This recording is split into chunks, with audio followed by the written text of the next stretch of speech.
सदस्य हो जाए समस्त को शासन परिवर्ते स्नेह ममतार करे बांधी रखा चेष्टा करे यही प्रकृत नारी कर्तव्य आपनकर राज्य को अक्षरे अक्षरे पालन करी बड़े देव आज्ञा है देवा जेतेबेले देखंती महाराज अग्रसर आदेश शिक्षा किछि शिखियछि गुरुकुल में कहा आपको बहुवचन शिरोधार्य करुछि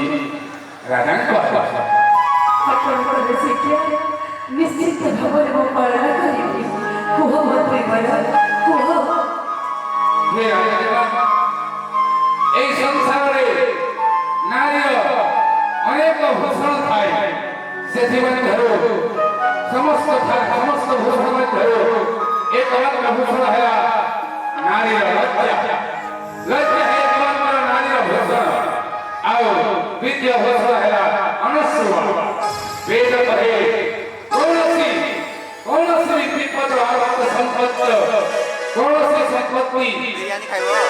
कौनसी प्रकार अश्रु बहिबार